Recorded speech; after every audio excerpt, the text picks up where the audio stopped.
Tadi ahli menjelaskan kepada kami terkait teori superior order defense.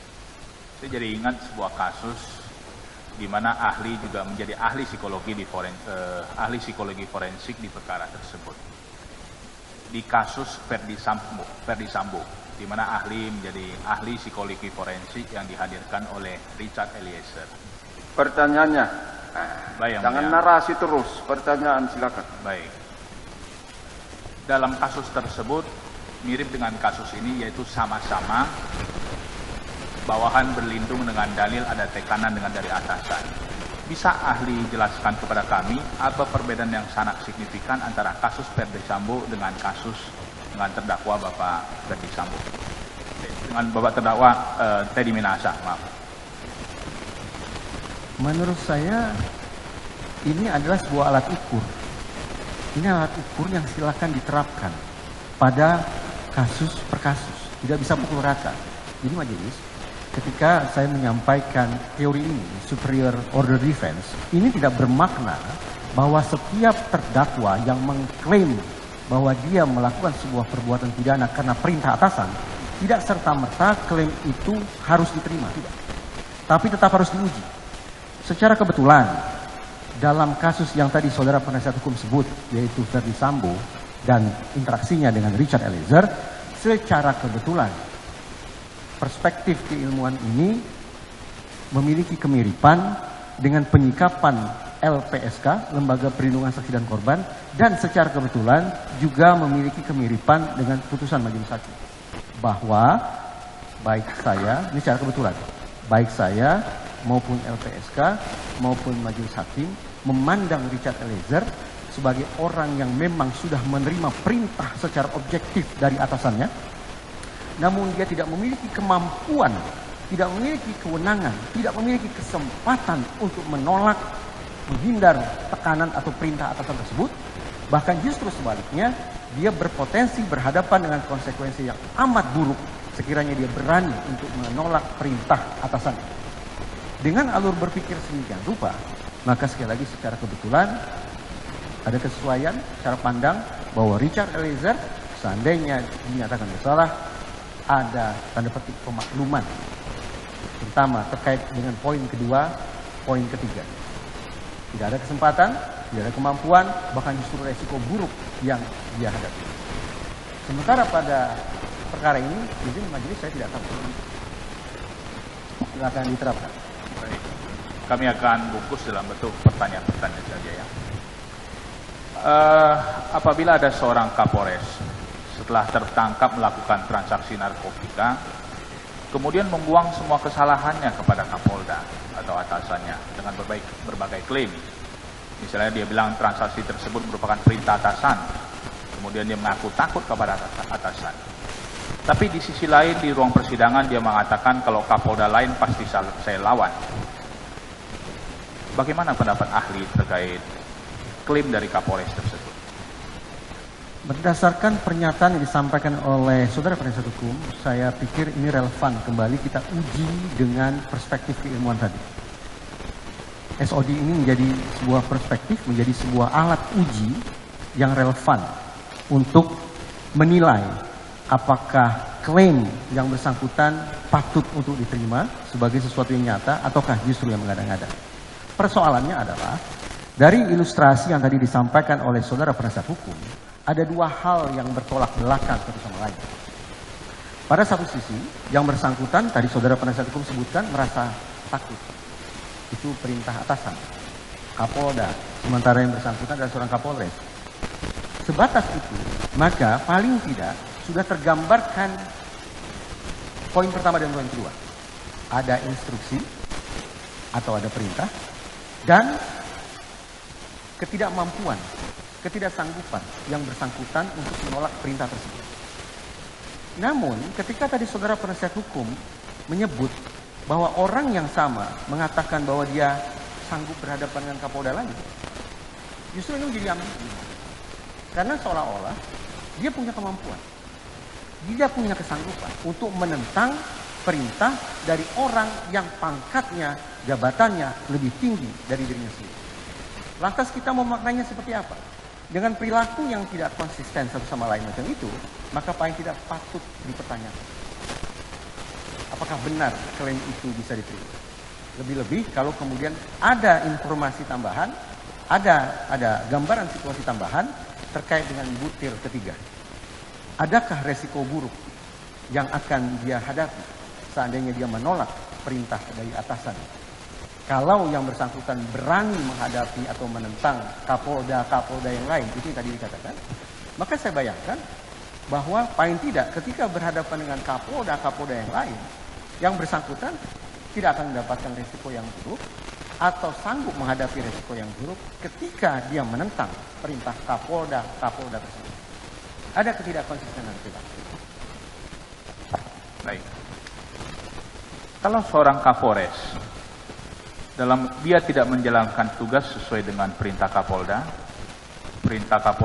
adalah untuk menjebak target operasi di Sumatera Barat, tapi yang dilakukan Kapolresnya adalah justru bertransaksi narkotika dengan orang yang seharusnya menjadi target operasi. Lebih parahnya dilakukan di luar dari wilayah hukum dari Kapolda tersebut. Bagaimana pendapat ahli terkait hal tersebut? Apakah ada pertanggungjawaban pidana dari Kapolda dalam kasus tersebut? Saya bertanya dulu majelis. Yang dipertanyakan oleh saudara penasihat hukum adalah tentang perilaku Kapolres tetap menjual narkoba atau tentang tadi saya kutip jebakannya. Oke, mungkin pertama dari terkait perilaku Kapolres tetap menjual narkoba. Itu dulu. Kembali majelis. Dengan narasi atau situasi yang tadi digambarkan oleh saudara penasihat hukum, saya membayangkan adalah Kapolres dimaksud melakukan sebuah perbuatan secara berencana. Karena melakukan sebuah perbuatan secara berencana, maka patut kiranya dibuktikan, dipastikan 4 elemen tadi. Targetnya, misalnya kepada siapa kira-kira itu akan dijual, siapa yang akan dia libatkan, target, sasaran, kemudian insentif, manfaat apa yang akan dia peroleh dari menjual barang tersebut. Kemudian juga sumber daya apa yang akan dia sertakan, dia pilih lokasinya di mana, misalnya tempatnya di mana, waktunya jam berapa, bersama siapa, dan seterusnya. Serta resiko apa yang dia perkirakan akan datang, dan tentu harus dia antisipasi. Sekiranya Kapolda dan Kapolres tidak lagi berada dalam misi yang sama, maka sudah telaah tentang TIRR tersebut harus dilakukan terhadap masing-masing individu. Ya lagi, kalau 4 elemen tersebut bisa dibuktikan ada secara keseluruhan sebelum aksi dilakukan, maka itu bisa. Oke, lantas dengan ilustrasi seperti tadi, Kapolres tetap menjual narkotika, padahal perintah dari Kapolda adalah untuk menjebak. Apakah ada pertanggungjawaban pidana dari Kapolda tersebut? Saudara penasihat hukum menggunakan kata jebak yang mulia. Izinkan saya untuk kembali ke papan tulis. Saya ingatkan ahli, kalau bukan dalam ranah keahliannya, betul, tidak perlu dijawab. Betul, majelis. Kalau masih dalam ranah keahliannya, silakan. Izin kembali ke papan tulis. Karena saudara penasihat hukum menggunakan kata jebak, penjebakan, maka izinkan saya untuk menerjemahkannya kembali ke dalam terminologi keilmuan yang saya ketahui. Kalau saya tidak ketahui, saya tidak akan. Penjebakan tadi disebut, saya terjemahkan, saya alih istilahnya menjadi 4 penjebakan. Sayang beribu sayang majelis, kosakata bahasa Indonesia ini, yaitu penjebakan, terlalu simplistis, tidak mewakili kompleksitas penjebakan itu sendiri. Karena itulah para ilmuwan dan kemudian praktisi membedakan ada 2 jenis, ada 2 tipe penjebakan. Yang pertama, yang diistilahkan sebagai disposition, inductive type. Nanti saya akan elaborasi lagi. Ini tipe penjebakan pertama, yang sekali lagi tidak terwakili hanya dengan kata ini. Sementara tipe kedua diistilahkan sebagai chance providing type. Chance providing type.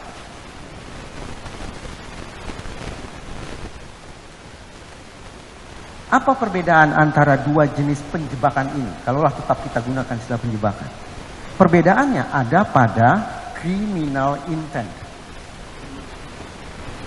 yaitu niat jahat aparat penegak hukum yang melakukan penjebakan tersebut. Ini khusus bicara tentang penjebakan oleh aparat penegak hukum aja, bukan oleh masyarakat sipil. Kalau masyarakat sipil jelas tidak boleh melakukan penjebakan karena tidak ada kepentingan di situ. Tapi aparat penegak hukum, mari kita coba bahas.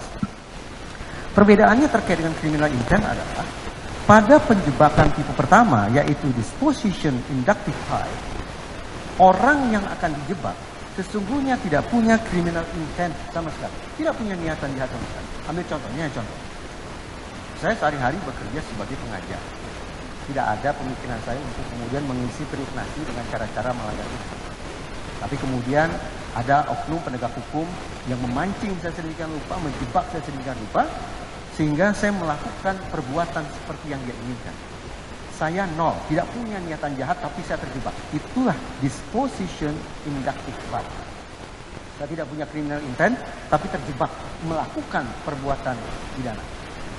Sementara untuk kategori 2 atau tipe 2 adalah si target, yaitu orang yang akan dijebak pada dasarnya punya niatan jahat, atau dia sudah memiliki criminal history, sudah memiliki riwayat terkait dengan kriminal itu. Cuma barangkali otoritas penegakan hukum mengalami kesulitan untuk meringkus yang bersangkutan dengan cara-cara yang normatif barangkali, sehingga ditempuh dengan cara-cara entrapment. Tetapi sekali lagi perbedaannya, pada tipe 2, otoritas penegakan hukum sudah menakar bahwa yang bersangkutan alias pihak yang akan dijebak ini sesungguhnya sudah punya criminal intent, atau paling tidak sudah punya riwayat kejahatan, riwayat melakukan pelanggaran-pelanggaran sebelumnya. Nah, perbedaannya bagaimana?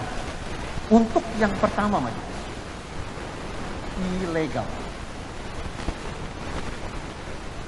China, Singapura, Amerika Serikat paling tidak ilegal.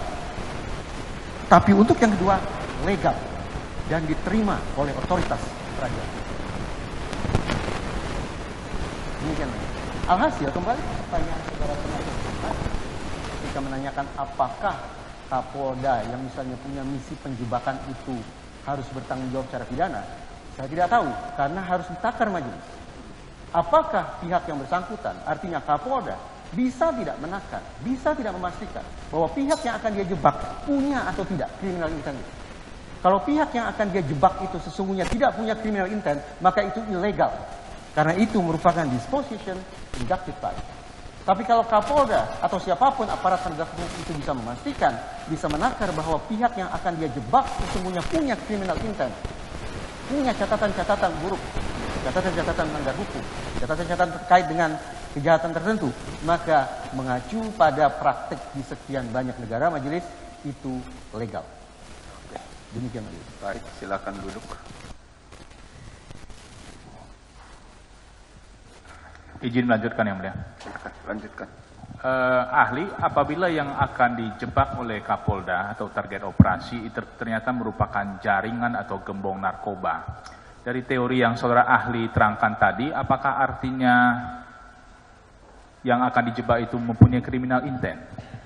Sebatas mengacu pada pertanyaan saudara penasihat hukum sudah terjawab majelis. Oke. Bahwa pihak yang akan dijebak tampaknya berdasarkan situasi tersebut memiliki criminal intent, memiliki catatan-catatan pidana sebagai gembong.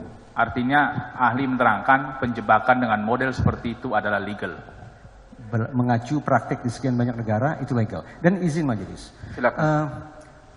Penjebakan sesungguhnya paling tidak pada sekian banyak pemberitaan dilakukan oleh otoritas penegakan hukum kita.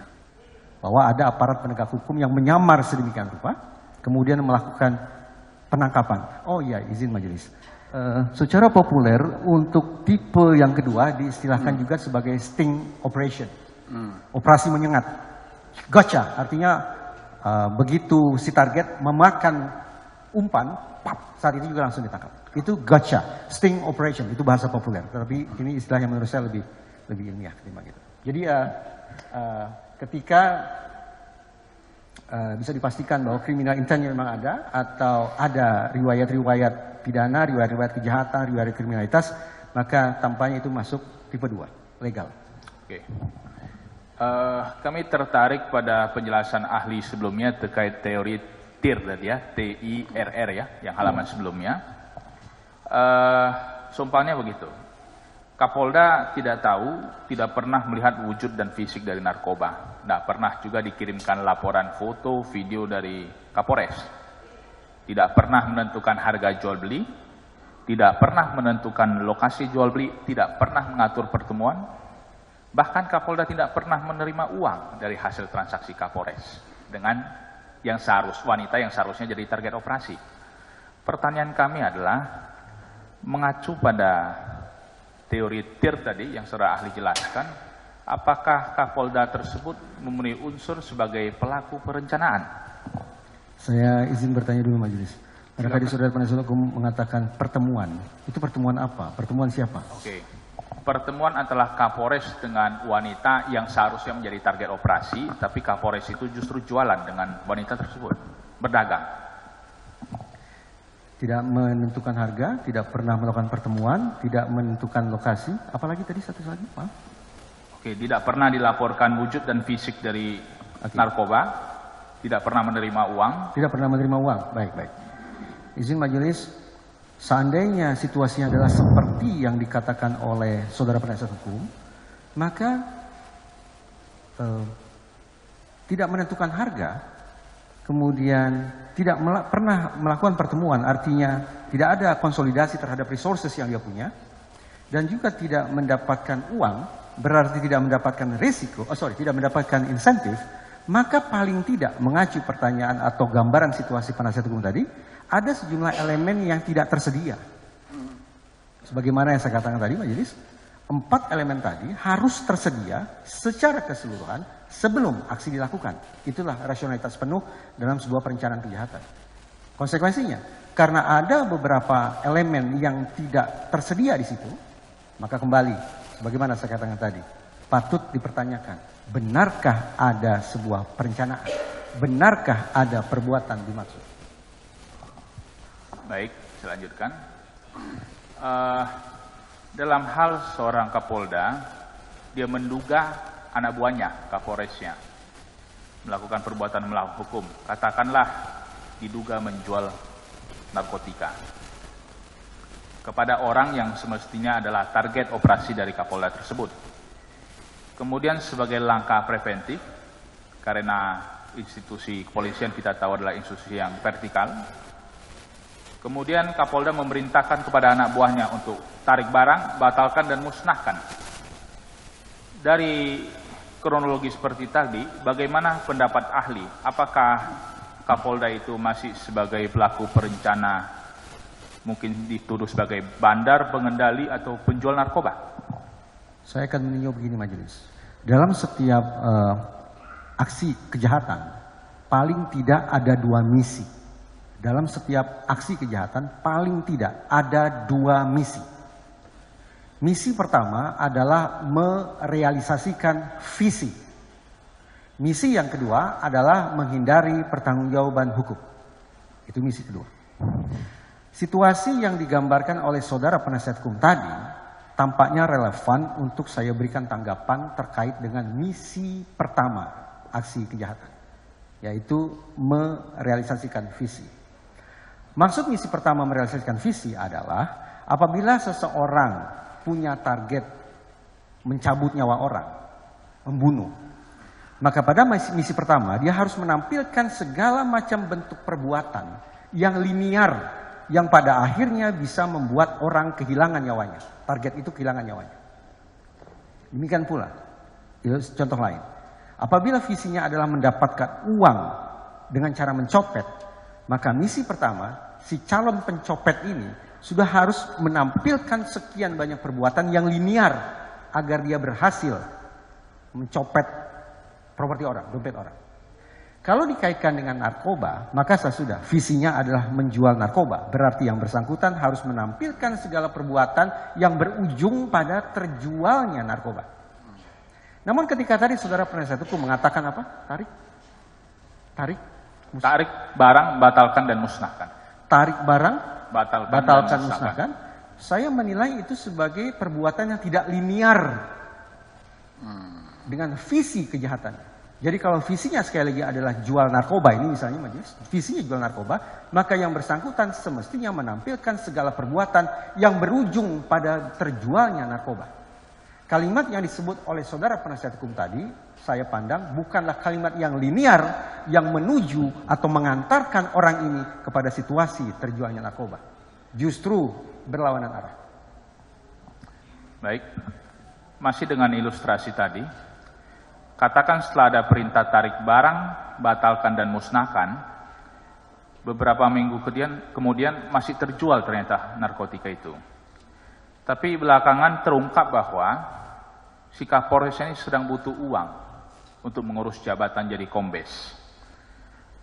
Bagaimana pandangan ahli terkait hal tersebut? Apakah ini motif sebenarnya justru datang dari Kapolres? Saya sudah menyampaikan perspektif tentang TIRR majelis. Menurut saya alangkah tepatnya sekiranya situasi Kapolres menjual narkoba dan disebut-sebut untuk kenaikan pangkat itu, silakan diuji dengan TIRR majelis. Iya, Baik. sudah Saya diterangkan. saya loncat yang lain. Kita yang kurang mencerna, itu artinya. Ya. Siap. Pertanyaan lain, makanya harus dicerna bagus-bagus, dicatat. Biar jangan berulang ahli ini memberikan jawaban. Baik, yang lain. Baik. Kalau ada seorang Kapolda dituduh menjual atau menawarkan narkotika, bukan untuk misi penjebakan. Menurut pendapat ahli, apakah Kapolda akan begitu polos menggunakan handphone miliknya pribadi, meninggalkan banyak jejak pembicaraan WA di dalamnya? Bagaimana pandangan ahli? Sesaat lalu majelis saya mencoba menguraikan tentang misi pertama kejahatan. Pertanyaan saudara penasihat hukum barusan tampaknya relevan untuk saya respon dengan misi kedua kejahatan. Sebagaimana tadi sempat saya sampaikan, bahwa dalam setiap aksi kejahatan paling tidak ada dua misi. Misi kedua adalah bagaimana pelaku menghindari proses hukum, menghindari pertanggungjawaban hukum. Itu artinya dia harus menampilkan segala perbuatan yang akan meloloskan diri dia dari jerat hukum. Dia harus misalnya memanipulasi saksi, dia harus menghilangkan rekaman CCTV, dia harus menghilangkan jejak-jejak kejahatannya, dia harus merusak TKP, dia harus membuang barang bukti, dan segala macam. Kalau yang bersangkutan menampilkan perilaku seperti yang disebut oleh saudara penasihat hukum, yaitu berkomunikasi tentang terindikasi sebagai sebuah perbuatan pidana, tapi dengan meninggalkan jejak-jejak yang sedemikian nyata, maka menurut saya sekali lagi patut dipertanyakan. Apakah memang yang bersangkutan memiliki visi tertentu ataukah lainnya? Visi yang saya maksud adalah visi kejahatan terjualnya narkoba. Karena sekali lagi menurut saya berkomunikasi seperti yang tadi disebut oleh saudara penasihat hukum justru meninggalkan sekian banyak bukti dan itu bertentangan dengan misi kedua dalam setiap aksi kejahatan. Baik. Kami teringat tadi di pembukaan ahli sudah menjelaskan apa yang dimaksud dengan psikologi forensik. Terutama tadi menganalisa terkait aspek-aspek dari perilaku manusia. Ini mohon izin yang mulia, kami ada 3 gambar ingin kami tampilkan kepada ahli untuk ahli analisa. Apakah diizinkan yang mulia? Boleh. Coba.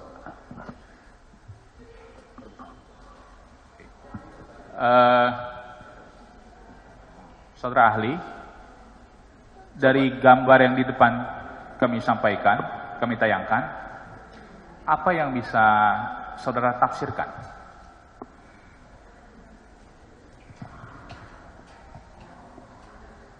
Ini saya bayangkan, izin majelis saya bermain dengan asumsi terlebih dahulu. Silakan. Ini saya bayangkan sebagai sebuah komunikasi vertikal ya. Karena ada kata jenderal dan menggunakan siap gak berani jenderal, saya bayangkan yang di bawah yang kotak berwarna hijau tampaknya memiliki jabatan atau pangkat lebih rendah daripada yang di atas. Jadi vertikal, bukan komunikasi setara tapi vertikal. Nah, yang saudara penasihat hukum pertanyakan yang mana? Yang atas atau yang bawah atau yang mana? Sekaligus, itu bagaimana ahli menafsirkan apakah itu sebuah perintah atau bagaimana? Menurut saya dengan melihat dua potongan komunikasi ini absolut ini perintah dan di dalamnya mengandung criminal intent, mengandung niat jahat. Tidak ada tafsiran lagi? Tidak ada. Ini perintah jahat. Ini perintah salah. Oke. Ini perintah di mana pihak pemberi perintah memiliki niat jahat, yaitu memanipulasi benda yang dibutuhkan untuk proses penegakan hukum. Oke. Criminal intentnya menurut saya tidak bisa disanggah. Dan lawan bicaranya, lawan chattingnya menolak mentah-mentah untuk melaksanakan perintah salah tersebut. Bagus. Oke. Sekarang tolong tampilkan gambar kedua. Kalau begini bentuknya, dengan kalimat yang sama persis, tapi ada tadi yang saudara sebutkan emoticon, emoji. Ini yang real. Bagaimana saudara ahli menafsirkan ini? Ini di dalam psikologi diistilahkan sebagai dissonance, yang mulia, dissonance. Dissonance itu artinya ada dua bagian, ada dua elemen. Dalam konteks ini ada dua bagian percakapan yang tidak konsonan, artinya tidak harmonis, tidak linear, tidak sejalan. Tadi saya katakan berdasarkan riset dan juga sudah dijadikan sebagai sebuah kebijakan di lembaga yudisial di negara lain, tidak bisa kita pisahkan atau nihilkan elemen emoji dalam percakapan ini. Elemen emoji menghadirkan konteks dan emosi yang bisa mengubah konteks komunikasi secara keseluruhan. Sesaat lalu di gambar sebelumnya saya katakan absolut itu adalah perintah yang mengandung criminal intent, perintah jahat. Tetapi begitu ditampilkan emoji tertawa, tafsiran saya atas pesan yang pertama menjadi relatif. Menjadi relatif. Tidak lagi absolut seperti tadi, tapi menjadi relatif. Artinya multi tafsir. Apakah bercanda ataukah lainnya? Ini jelas menjadi relatif yang mulia. Namun di bawahnya ada 3 emoji lain yang mengindikasikan bahwa pesan pertama ditangkap atau ditafsirkan secara linear oleh pihak kedua. Bahwa ini situasinya tidaklah seabsolut yang saya katakan tadi. Ini boleh jadi bukan lagi sebuah perintah salah. Criminal intentnya menjadi paling tidak saya pertanyakan. Berkat adanya emoji yang menciptakan komunikasinya menjadi pesan-pesan itu menjadi disonan antara teks dengan emoji menjadi disonans, tidak lagi menjadi harmonis, tidak lagi konsonan. Oke. Dari gambar kedua ini, kami hanya mohon penegasan dari ahli, apakah ahli masih melihat ada perintah criminal intent di dalamnya? Emoji yang membuat saya menjadi ragu dengan simpulan saya sebelumnya, majelis. Kalau di gambar sebelumnya saya absolut yakin bahwa itu perintah salah yang mengandung criminal intent dari pihak pemberi perintah, tak terbantahkan kalau saya itu. Sementara sekarang karena ada emoji, semua menjadi relatif, jadi multi tafsir. Karena itulah akan sangat baik seandainya, ya ini untuk kepentingan praktis sebenarnya, ada sebuah kamus yang memuat definisi dan bagaimana menginterpretasikan emoji di ranah yudisial, seperti yang dilakukan di sejumlah yurisdiksi. Baik, ini kami tampilkan gambar ketiga, yaitu perbandingan antara gambar ke-1 yang tanpa emoji dengan gambar kedua yang dengan emoji. Apa yang bisa saudara ahli sampaikan kepada kami di antara perbedaan kedua gambar tersebut? Walaupun penambahannya bukanlah berupa teks, tetapi kembali saya mengatakan bahwa berdasarkan misalnya mengutip putusan Supreme Court of Western Australia, Pak Mahkamah Agung Australia Barat yang mengatakan bahwa penampilan atau pemunculan emoji bisa mengubah pemaknaan secara keseluruhan atas sebuah komunikasi. Saya kembali menegaskan apa yang saya katakan tadi majelis, bahwa gambar pertama yang sepenuhnya teks saya tafsirkan sebagai sebuah perintah salah dari pihak yang memiliki criminal intent dan pihak penerima perintah menolak untuk melaksanakan perintah salah tersebut. Baik, terkait gambar kedua yang di bawah ini, dihubungkan dengan teori SOD yang saudara ahli sampaikan tadi, apakah saudara ahli melihat ada unsur tekanan atasan dari teks di sana? Tekanan atasan tapi sambil emoji ketawa. Tadi saya katakan majelis begitu ada emoji semua menjadi serba relatif.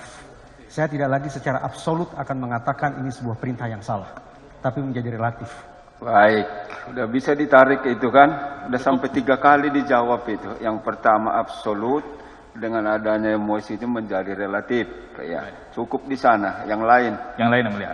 4 kali itu dijawab. Baik, yang mulia. Coba ya, ini kan ahlinya ini, bukan orang sembarang ya. Jangan sampai 3 kali memastikan satu pertanyaan, 3 kali jawaban, satu-satu ya. Baik, coba diperhatikan itu ke depan. Silakan. Baik.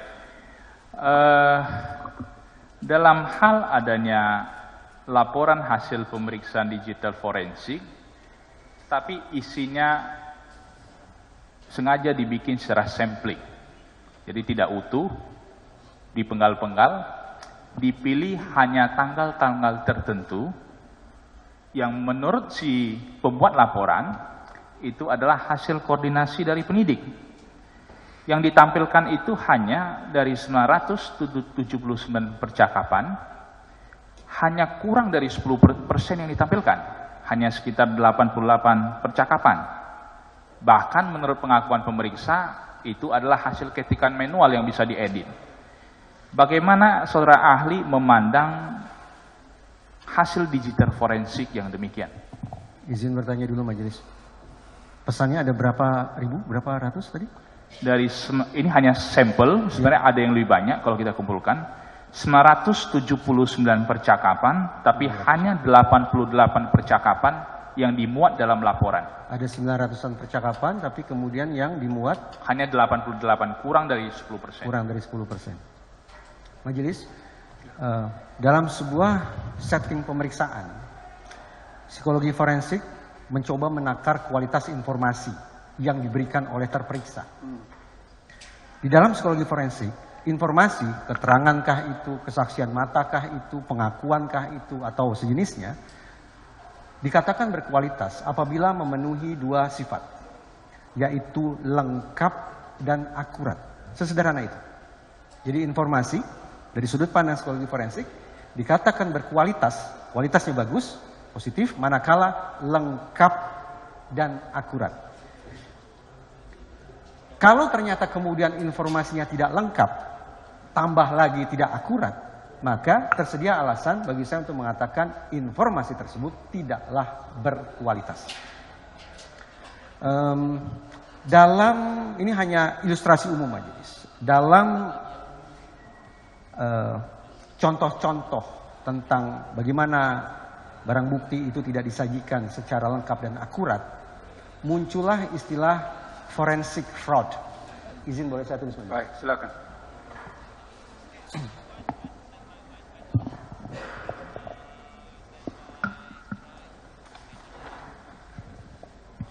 Ada 3 hal yang betul-betul diwanti-wanti oleh psikologi forensik majelis agar proses penegakan hukum itu bisa berlangsung sebagaimana mestinya. Yang pertama, jangan sampai terjadi fake crime. Masyarakat kita belakangan menyebutnya sebagai kriminalisasi. Orang yang tidak melakukan perbuatan pidana, namun disetting sedemikian rupa sehingga dia melakukan perbuatan pidana. Fake crime. Fake itu artinya palsu. Palsu ya. Fake itu palsu ya. Fake crime. Ini pertama. Harus diwanti-wanti jangan terjadi. Yang kedua yang saya sebut tadi majelis ketika duduk yang diistilahkan sebagai forensic fraud.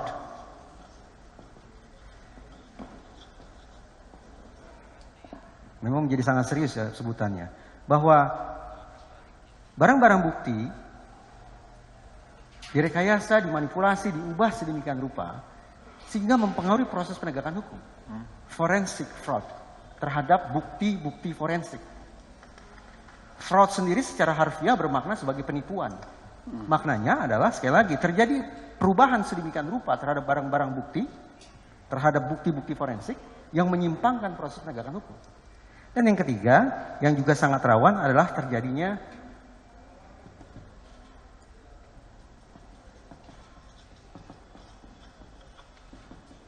keterangan-keterangan palsu. False confession. 3 hal ini yang sangat rawan dan menjadi beberapa fokus utama kajian psikologi forensik. Nah, izin saya kembali duduk majelis. Silakan, silakan. menanggapi apa yang tadi ditanyakan oleh saudara penasihat hukum, menurut saya sangat relevan ketika kemudian diulas atau dibahas terkait dengan poin kedua dan yang ketiga, yaitu bagaimana barang bukti tersebut disajikan. Dan bagaimana kemudian barang bukti tersebut sungguh-sungguh menyajikan keterangan yang tidak false, yang tidak keliru. Karena itulah kembali ke apa yang saya katakan tadi, di dalam psikologi forensik secara umum informasi yang disampaikan oleh terperiksa dikatakan berkualitas kalau lengkap dan kalau akurat. Kalau ternyata ada sekian banyak informasi yang tidak diajukan atau tidak disediakan, disodorkan secara lengkap, apalagi mungkin juga tidak akurat, maka saya memiliki alasan untuk mengatakannya tidak berkualitas. Baik, saya lanjutkan. Dalam hal terdapat akta autentik, katakanlah berita acara pemusnahan barang bukti narkotika. Di BA pemusnahan tersebut sudah dijelaskan kalau yang dimusnahkan adalah sabu-sabu seberat 35 kg. Tapi ada keterangan saksi, yang mana saksi ini juga kebetulan adalah terdakwa di perkara lainnya, menerangkan hal berbeda.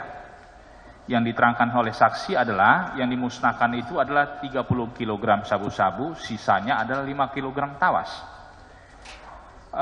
Pertanyaan untuk ahli adalah, mana yang dapat dipercaya, apakah akta atau autentik berita acara pemusnahan atau keterangan saksi yang kebetulan juga sesama terdakwa? Izin majelis saya coba pahami, berarti saudara penasihat hukum meletakkan di atas meja ada dua barang, satu tertulis, satu lagi adalah keterangan, lisan. Betul. Oke, begini majelis.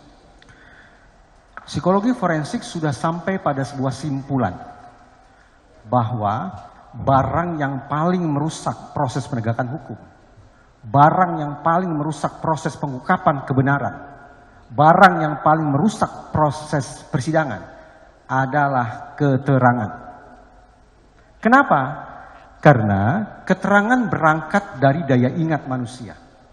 Daya ingat manusia berdasarkan sekian banyak studi disimpulkan rentan mengalami fragmentasi dan distorsi. Fragmentasi artinya begini. Masyarakat awam menganggap bahwa daya ingat atau ingatan manusia itu laksana video. Jadi seluruh peristiwa diingat secara utuh, detik per detik, mili per mili, laksana video. Tetapi sesungguhnya tidak demikian. Ingatan manusia atau memori manusia hanya potret-potret belaka. Bukan video, tapi foto. Foto-foto itu dalam kurung ingatan atau memori manusia itu rentan mengalami fragmentasi, artinya terpecah belah. Tidak utuh lagi. Karena jeda waktu yang panjang, karena tekanan batin, karena sakit, karena kepentingan, konflik kepentingan, itu membuat memori atau ingatan foto-foto tadi mengalami fragmentasi. Atau mengalami distorsi, belok kanan, belok kiri. Nah, dengan simpulan semacam itu, ketika dihadirkan kepada saya, manakah yang lebih reliable, manakah yang lebih bisa diandalkan? Sesuatu berwujud tulisan, berdasarkan kerja-kerja tertentu, ataukah sesuatu yang mengandalkan daya ingat atau keterangan, saya memilih yang pertama majelis. Lebih memilih yang pertama, lebih reliable, lebih bisa diandalkan ketimbang yang kedua, yang merupakan keterangan yang berangkat dari daya ingat manusia yang rentan mengalami fragmentasi dan distorsi. Oleh karena itu majelis, sebetulnya kita sekarang berkutat, kita sedang bicara tentang true confession ataukah izin false confession. Kalau true confession, izin saya tulis sedikit. Baik, silakan.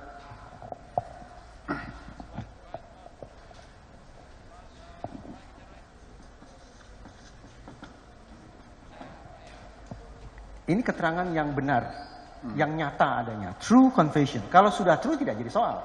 Ini yang kita cari. Tapi persoalannya manusia rentan sekali majelis. Rentan sekali. Ini berdasarkan riset. Rentan sekali untuk justru menyampaikan hal ini. False confession. Kenapa? Saya ulangi. Karena kerentanan manusia adalah keterangan yang disampaikan, informasi yang diberikan itu mengandalkan daya ingat. Dan daya ingat sekali lagi rentan mengalami fragmentasi maupun distorsi, baik secara alamiah maupun lewat fabrikasi, manipulasi.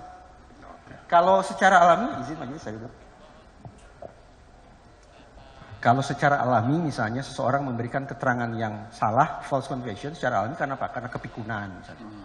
Usia sudah lanjut, atau sakit keras, atau kepala terbentur, atau trauma hebat. Itu false confession dia berikan, keterangan palsunya dia berikan secara alami. Tidak ada manipulasi, tidak ada rekayasa, tidak ada fabrikasi. Tapi yang mengkhawatirkan adalah tipe 2, tipe 3 majelis. Ini lagi-lagi saya menggunakan bahasa asing, izin ya majelis. Tidak bermaksud mempersulit. Ini saya berdiri lagi izin. Baik, silakan.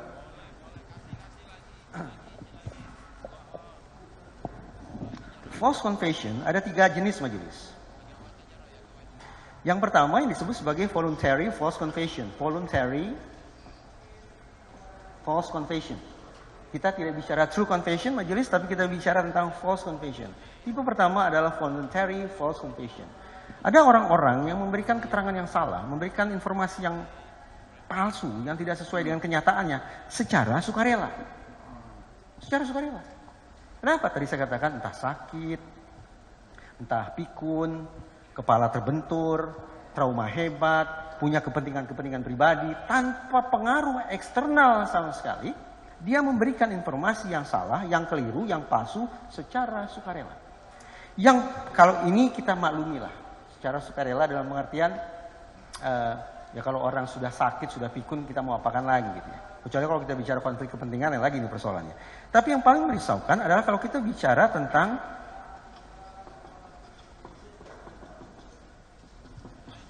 coerced false confession. Orang yang memberikan informasi yang salah atau keterangan yang palsu karena tekanan, karena pengaruh dari luar. Makanya ada juga mengistilahkannya lebih tajam lagi, yaitu forced confession. Sama saja pengertiannya. Karena ada faktor eksternal lah, pengaruh eksternal lah, tekanan eksternal lah, paksaan eksternal lah, kemudian dia memberikan keterangan palsu. Ini kadang majelis bisa ditangkap dalam sebuah sesi persidangan di mana terdakwa mengatakan, saya mencabut seluruh keterangan saya yang mulia. Kenapa? Karena misalnya ini maaf, ini hanya ilustrasi. Tadi saya tidak spesifik ke situasi tertentu. Karena ketika saya diinterogasi, saya dipukuli misalnya. Ini hanya misalnya. Ini contoh force atau coerced false confession. Yang bersangkutan memberikan keterangan yang salah atau palsu. Dia tahu itu palsu tapi tetap dia berikan. Karena apa? Karena dia bawah tekanan kepaksaan pihak eksternal. Yang ketiga adalah yang diistilahkan sebagai internalized false confession. Internalized false confession. Saya duduk izin majelis. Yang dimaksud dengan internalized false confession adalah seseorang memberikan informasi palsu karena dia tidak lagi bisa membedakan mana informasi yang asli dan palsu. Kenapa bisa terjadi seperti itu? Banyak penyebabnya. Antara lain justru karena pemeriksaan maraton majelis. Pemeriksaan maraton yang bertubi-tubi, yang non-stop, yang acap kali dibanggakan sebagai sebuah pendekatan yang jitu untuk memeras keterangan dari seorang terperiksa untuk mendapatkan keterangan yang asli dari terperiksa. Justru melalui riset terbuktikan itulah proses yang rentan memunculkan internalized false confession. Ada satu contoh yang kalau majelis izinkan saya ingin ambil dari perkara yang lain. Silakan. Ini perkara terkait bom Bali, seingat saya majelis. Seingat saya bom Bali. Jadi ada seorang, seingat saya terdakwa, saksi, karena terdakwanya adalah izin saya sebut Abu Bakar Bashir. Jadi saksi waktu itu diperiksa mengatakan bahwa saya hadir dalam rapat bersama Abu Bakar Bashir. Itu kata saksi. Tapi kemudian digali lagi di persidangan itu, sampai kemudian pada titik si saksi ini mengatakan, iya ya, ini kurang lebih saya bahasakan dengan bahasa. Iya ya, saya waktu itu hadir di rapat bersama Abu Bakar Bashir, atau saya simak berita bahwa ada rapat di mana di situ hadir Abu Bakar Bashir. Ini indikasi majelis, internalized false confession.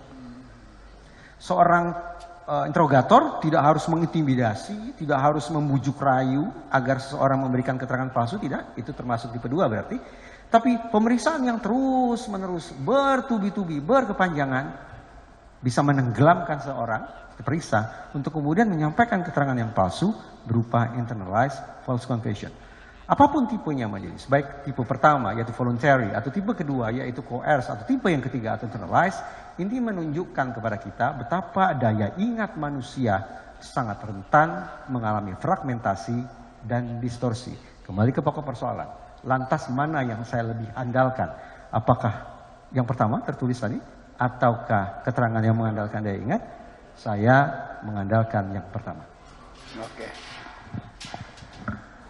Baik, kami lanjutkan. Lain. Baik, dalam hal ada seorang saksi, ini mohon maaf kami sebutkan latar belakangnya, barangkali ada kaitan dalam psikologi forensik. Saksi tersebut sebelumnya pekerjaannya adalah GRO, Guest Relation Officer, di sebuah tempat spa dewasa. Kemudian dia juga sesama terdakwa di nomor perkara yang berbeda. Ya. Pada awal pemeriksaan di tingkat penyidikan, saksi ini mengaku teman dari seorang perwira tinggi polisi, Pati. Ya. Di persidangan awal-awal, saksi ini mengaku adalah rekan bisnis jual beli pusaka. Tiba-tiba persidangan berikutnya berubah. Saksi tersebut mengaku mempunyai kedekatan khusus.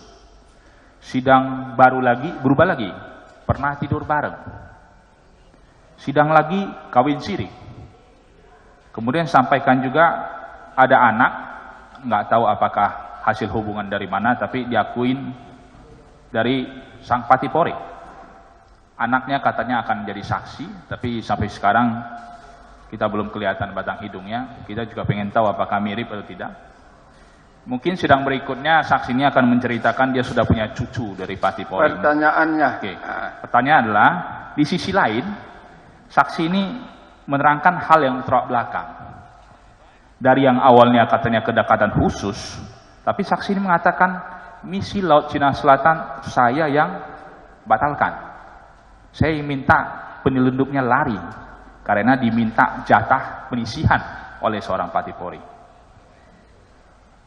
Menurut dari serangkaian ilustrasi tadi, bagaimana pandangan ahli atas kualitas kesaksian dari saksi tersebut? Baik, silakan dijawab dengan singkat, Pak. Ya. Hanya perlu dipastikan, apakah segala hal yang dinarasikan oleh pihak tersebut bisa dibuktikan atau tidak. Kalau bisa dibuktikan, berarti itu tergolong sebagai true confession. Tapi kalau tidak terbukti, maka patut diduga itu adalah false confession. Tinggal diuji, apakah tipe pertama, tipe 2, ataukah tipe 3. Baik, itu jawabannya. Baik. Ada saksi yang sewaktu diperiksa di LPSK mengaku dirinya takut, tertekan, depresi, dan sebagainya atas tekanan Kapolda. Tapi di sisi lain, saksi menerangkan hal yang sebaliknya. Dia ingin ikut bekerja, justru meminta pekerjaan dari Kapolda. Bagaimana pandangan ahli? Apakah sama dengan yang tadi? Ya, saya bayangkan orang yang memiliki relasi negatif tentu polanya akan avoidance, ya, akan menghindar. Bukanlah approaching, bukanlah mendekat, tapi menghindar. Kalau seseorang mengatakan takut, depresi, segala macam, dan itu disebabkan oleh lawan bicaranya misalnya, maka sudah konsekuensinya dia akan menjauh dari sumber stres tersebut. Dia akan menjauh dari sumber depresi tersebut. Dia akan menjauh dari sumber ketakutan tersebut. Sesederhana itu. Tapi sebaliknya, kalau dia mengatakan dia takut, depresi, dan sejenisnya diakibatkan oleh lawan bicaranya, tapi pada saat yang sama dia mendekati lawan bicaranya, maka silakan dicek. Boleh jadi itu termasuk false confession yang mana? Apakah false confession tipe 1, ataukah 2, ataukah 3? Baik, pertanyaan terakhir dari saya. Ada suatu institusi yang begitu terburu-buru mengumumkan anggotanya positif narkoba. Padahal ketika pengumuman tersebut disampaikan oleh pejabat tinggi di institusi tersebut, hasil tes urin, darah, dan rambut anggotanya belum keluar. Misalnya, pengumuman dilakukan tanggal 14 Oktober, padahal hasil tes berdasarkan berkas baru keluar 27 Oktober. Walaupun kemudian pimpinan dari institusi tersebut meralat. Menurut pendapat ahli, apa maksud dari institusi tersebut atau pimpinannya? Saya tidak bisa merespon karena contoh-contoh yang diberikan adalah barang-barang non-psikologi, majelis. Oke. Baik, non-psikologi, tidak bisa direspon. Terima kasih. Lanjutkan yang lain. Silakan. Terima kasih majelis. Saya mau bertanya tentang pengertian keraguan. Keraguan tentang niat jahat dalam psikologi forensik. Sebagai perbandingan, itu tadi pertanyaan saya, nanti takut dipotong majelis, itu pertanyaan saya majelis.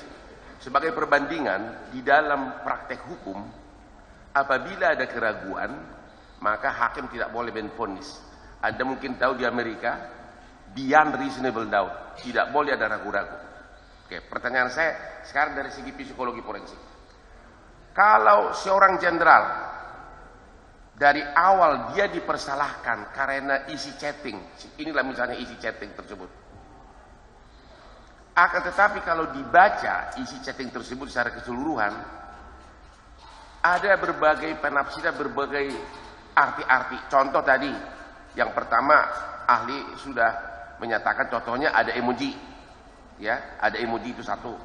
Kemudian di bagian lain lagi ada kata-kata undercover buy. Ya, kalau tadi kan ada undercover buy, berarti penjebakan. Tapi ada lagi kata-kata jual dengan harga. Artinya ini saling bertentangan semuanya, ya, saling bertentangan. Kemudian ada lagi kata-kata musnahkan, hentikan. Nah, itu berbeda lagi. Kemudian ada lagi perbedaan berikutnya, terjadi penjualan oleh si anak buah. Nah, pertanyaan saya, kalau suatu dokumen chatting begitu berbagai kesimpang siuran, ya, apakah itu bisa dari segi psikologi forensik memang ada keraguan tentang apa sebenarnya yang terjadi?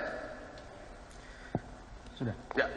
Majelis, saudara penasihat hukum ini mempersoalkan substansi. Ya. Artinya dari apa yang beliau sampaikan tadi, saya menangkap bahwa informasi-informasi yang tersedia itu kontradiktif satu sama lain. Satu sama lain. Kontradiktif satu sama lain.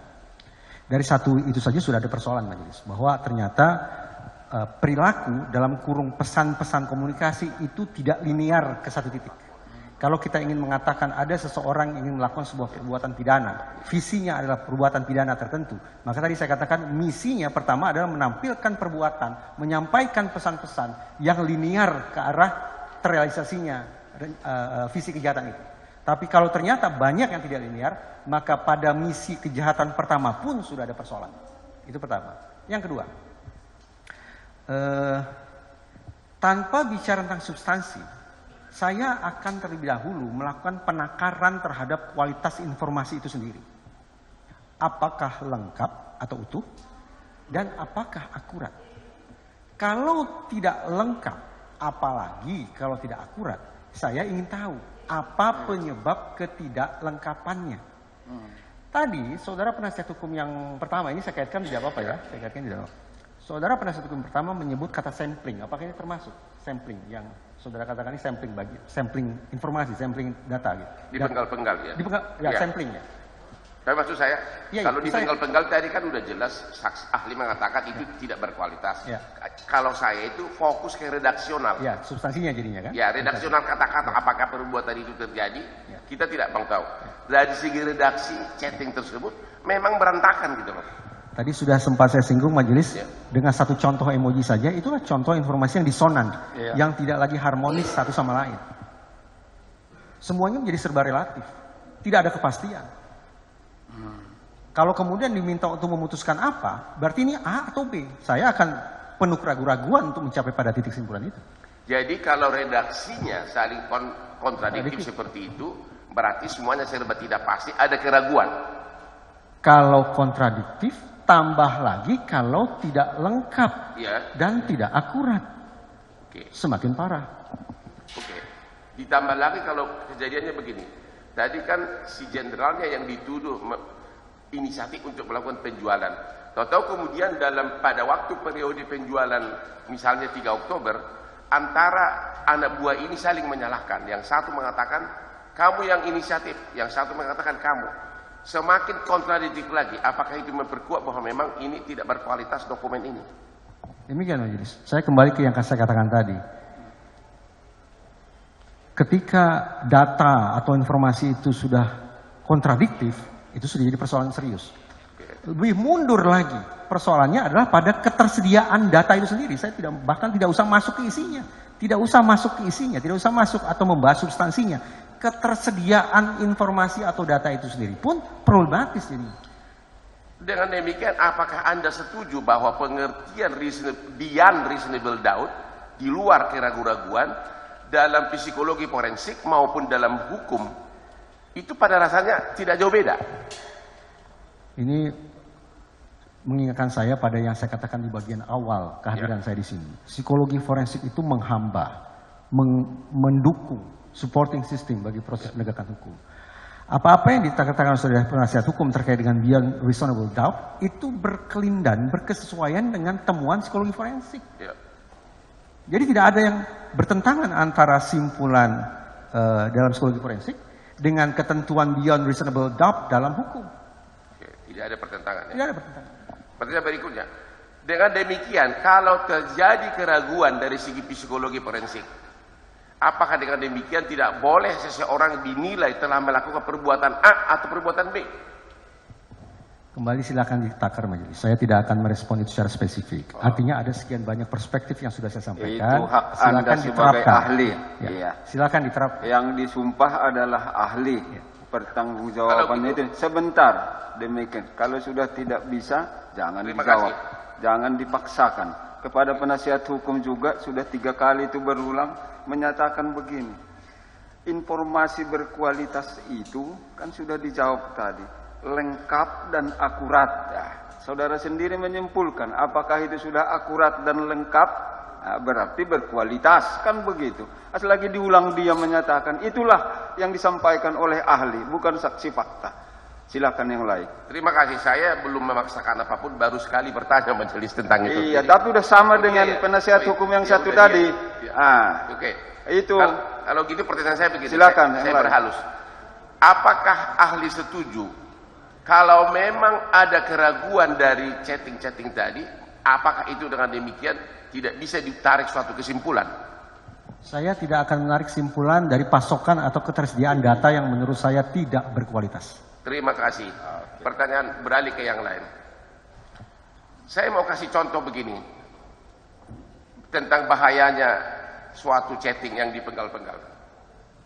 Dan bagaimana penyidik dan polis jaksa memainkannya. Anda dari segi positif, ini pertanyaan saya. Dari segi psikologi forensik, contoh. Saya mengirimkan WA kepada istri orang. Saya mengatakan begitu. Sungguh indah kenangan kita tadi malam. Itu chatting saya. Langsung oleh suaminya istri tersebut, langsung saya dituduh perzinahan. Dan itu dipakai jaksa menggebu-gebu chatting tersebut sebagai bukti. Tahu-tahunya sesudah saya kirim chatting tersebut, ada lagi WA saya. Hehehe, aku cuma bercanda kok. Apakah itu salah satu contoh? Tapi karena dipenggal-penggal chatting tersebut, maka yang dipakai hanya soal kenangan kita satu malam. Apakah itu salah satu contoh bahayanya chatting yang dipenggal-penggal? Saya akan menjawabnya dari sudut pandang metode penelitian majelis. Silakan. Begini. Di dalam psikologi itu ada 2 teknik sampling, randomized dan non-randomized. Randomized artinya secara acak, non-randomized artinya ya tidak acak. Nah, salah satu teknik untuk non-randomized sampling, perlu saya tulis atau baik, silakan. Silakan. Izin lagi. Kenapa saya berbicara tentang sampling ini majelis? Dikarenakan narasi atau pertanyaan yang diajukan oleh saudara penasihat hukum itu ini menyangkut metode kerja, metode pengumpulan data, metode pengumpulan informasi. Gitu. Yang pertama adalah yang randomized. Ini yang acak. Ibaratnya majelis, ini randomized sampling. Maaf. Randomized. Ada 1000 kelereng. Misalnya ini hanya 1000 kelereng atau 1000 chattingan misalnya. Yang randomized adalah misalnya saya tutup mata lalu saya ambil. Saya tutup mata ini. Itu randomized. Itu dianggap representatif. Yang lain adalah yang non-randomized sampling. Tidak tutup mata. Non-randomized sampling sendiri ada banyak jenisnya. Salah satunya adalah purposive sampling. Purposive sampling. Dari sebutannya sudah jelas. Ini adalah pengambilan sampling dengan tujuan tertentu. Purpose. Ada tujuan tertentu. Karena sampling yang diambil adalah untuk tujuan tertentu, maka ditentukanlah ciri-ciri.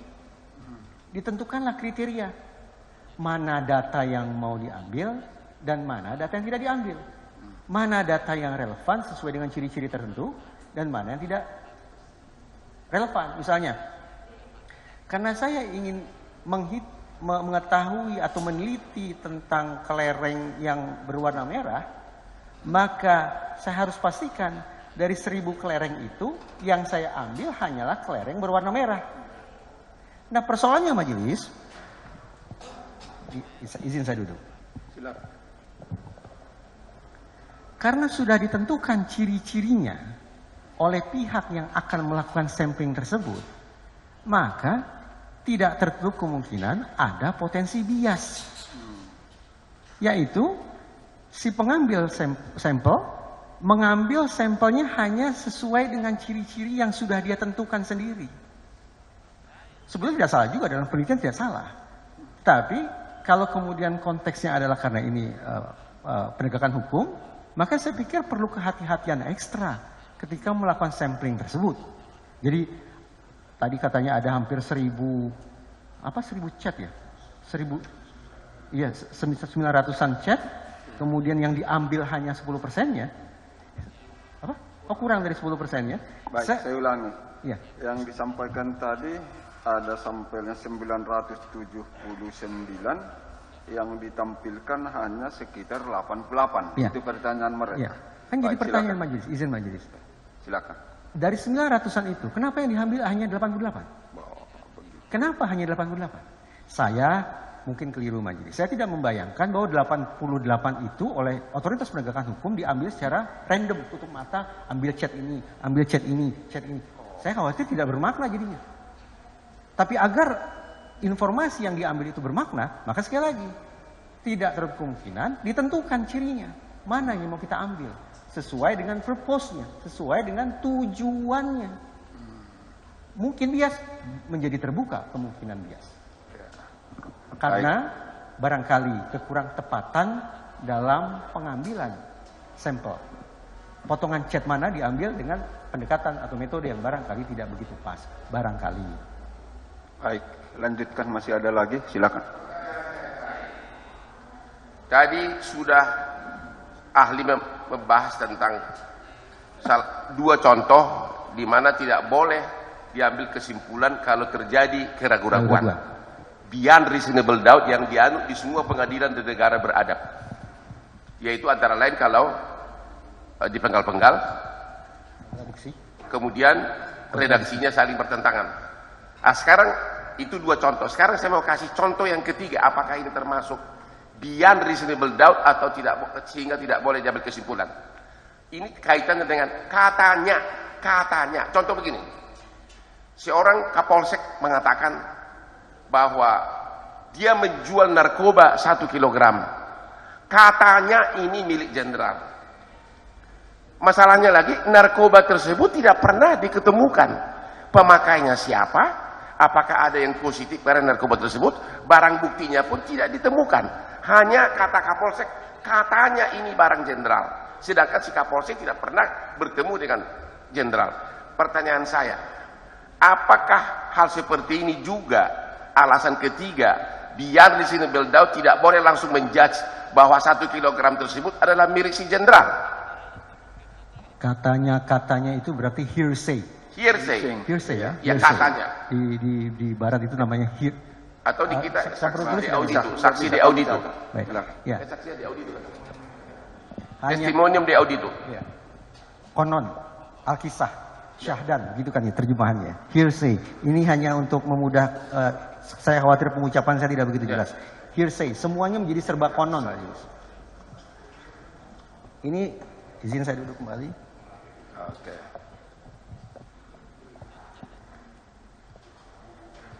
Jangankan kita pihak eksternal majelis, yang bersangkutan pun tidak bisa memastikan apakah yang dia katakan itu true atau false confession. Jangankan kita, yang bersangkutan yang punya suara pun tidak bisa memastikan apakah itu true ataukah itu false. Alhasil sama, saya tidak akan membuat penilaian, membuat keputusan apapun dari sesuatu yang hearsay. Terakhir ini, apakah melanjutkan ini? Apakah semakin parah lagi tidak boleh dibuat kesimpulan? Apalagi yang katanya barang tersebut tidak tahu di mana, tidak pernah disita, tidak pernah ditahu siapa pemakainya. True confession ataupun false confession bisa kita uji dengan membandingkannya dengan ketersediaan barang bukti. Kalau kemudian barang bukti tidak tersedia, maka kita praktis hanya berhadapan dengan setumpuk informasi yang hearsay, yang konon. True confession tidak bisa dipastikan, false confession bahkan mungkin terbuka lebar.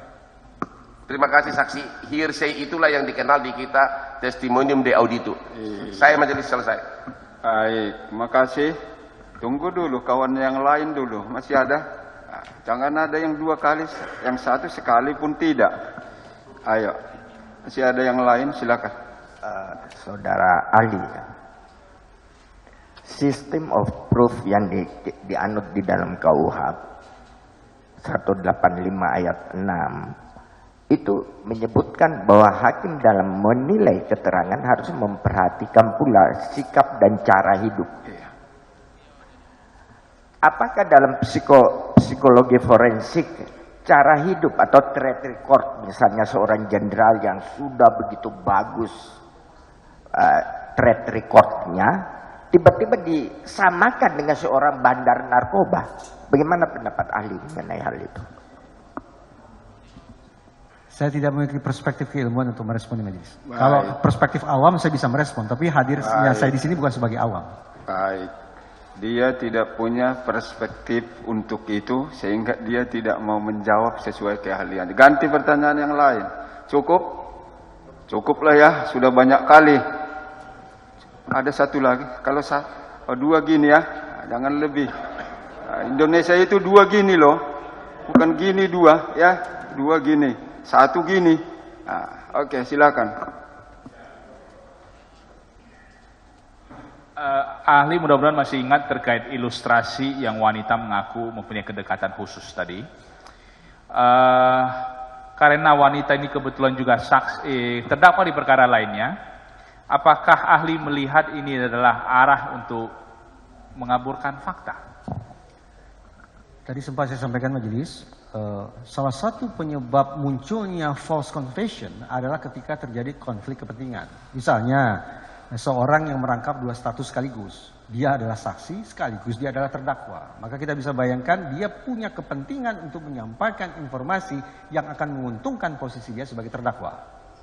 Kalau ternyata informasi itu true confession, memang tidak jadi masalah. Tetapi di ranah penegakan hukum saya pikir tersedia alasan yang luas bagi kita untuk memperkirakan adanya kemungkinan false confession. Tinggal lagi dipastikan apakah false confession itu datang dari individu yang bersangkutan, ataukah dipengaruhi oleh pihak lain, saya tidak tahu itu siapa, ataukah merupakan tipe yang ketiga. Apapun jenis false confession-nya, maka tadi saya katakan, confession, keterangan berpotensi sangat besar merusak proses penegakan hukum, mengganggu pengungkapan kebenaran, menggelincirkan proses persidangan. Baik, sudah 1. Satu lagi yang mulia. 1 lagi silakan. Baik. Saudara ahli, apakah dalam ilmu psikologi forensik ada cara untuk menganalisa orang yang masih dalam keadaan panik atau shock, kemudian melakukan hal-hal yang di luar kesadarannya atau kewajarannya? Saya kasih contoh, seorang istri yang baru kehilangan suaminya baru meninggal, ketika banyak tamu melayat, temannya datang semua, dia belum merasa kehilangan. Tapi begitu tamu itu pulang semua, barulah si istri merasa dia telah ditinggalkan oleh suaminya. Apakah ada hal tersebut di ilmu psikologi forensik? Apakah ada teorinya? Ada, kalau mengambil ilustrasi yang diutarakan oleh penasihat hukum majelis, maka ada siklus suasana batin seseorang dalam kondisi seperti itu. Saya membuat akronimnya DABDA, D-A-B-D-A, yaitu dimulai dari denial, pengingkaran, kemudian berlanjut ke anger, amarah, yang ketiga adalah bargaining, yang keempat depression, dan yang kelima adalah acceptance. Yang ingin saya katakan adalah majelis, pasca peristiwa yang tidak menyenangkan, kemungkinan terjadinya kekacauan, penginderaan, kekacauan berpikir terhadap realitas itu sangat mungkin terjadi. Sehingga berlangsunglah denial, pengingkaran, informasi-informasi yang disimpangkan satu sama lain, itu mungkin terjadi. Apakah kemudian ada cara menakarnya? Justru saya ingin merekomendasikan majelis. Seseorang yang baru mengalami peristiwa yang mengguncang, yang hebat, sepatutnya tidak dipaksakan untuk menyampaikan keterangan. Berikan kesempatan kepada yang bersangkutan agar bisa lebih cooling down, lebih tenang. Dengan harapan, dengan kondisi psikis yang lebih tenang, informasi yang dia berikan akan berkualitas karena daya ingatnya pulih secara lebih optimal. Kalau dia dipaksa harus bercerita misalnya, dalam kondisi terguncang, maka tadi sempat saya sampaikan, ingatan pun akan bisa terganggu akibat peristiwa-peristiwa tidak menyenangkan, akibat trauma dan sejenisnya. Kalau ingatan sudah menyimpang, kemudian dipaksakan harus memberikan keterangan, kemungkinan errornya menjadi nyata, majelis.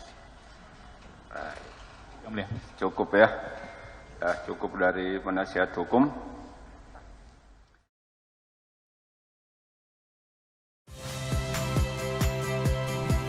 Saya Yasir Neneama. Saksikan program-program Kompas TV melalui siaran digital, pay TV, dan media streaming lainnya. Kompas TV, independen, terpercaya.